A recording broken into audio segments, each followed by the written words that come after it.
আজকে স্কুলের ছুটির পরে আমি ট্রেন পেয়ে যাই, তাই ট্রেনে করে বাড়ি আসার সময় আমি গান শুনতে শুনতে বাড়ি আসছিলাম। এরপরে স্টেশনে নেমে যখন আমি হেঁটে হেঁটে আসছিলাম, দেখি কিনা বাজারে একটা বয়স্ক দিদা বসে বৃষ্টির মধ্যে তাল বিক্রি করছিল। তো দিদাটাকে দেখে তো আমার খুবই মায়া হলো। আমার এমনিতেও তালের বড়া খেতে ভালো লাগে, তাই ভাবছিলাম তাল নেব।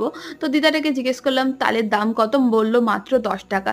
এটা শুনে তো আরোই খারাপ লাগলো যে মাত্র ও 10 টাকা করে হচ্ছে তাল বিক্রি করছে এই বৃষ্টির মধ্যে বসেও একটা বয়স্ক মহিলা। দেখে তো খারাপ লাগলো, তাই আমি একটা তাল নিয়ে নিই।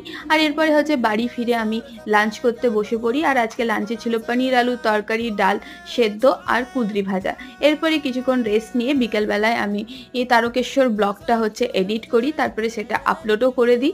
যারা তোমরা এখনো হচ্ছে দেখোনি তারা গিয়ে হচ্ছে অবশ্যই দেখে নিও, আমি লিঙ্ক দিয়ে দেবো। আর এরপরে চলে যাই ডিনার করতে। আর আজকে ডিনারে ছিল হচ্ছে পনির চানা মশলা আর পরোটা। আর এইভাবেই কাটে দিনটা। আবার দেখা হচ্ছে কালকে।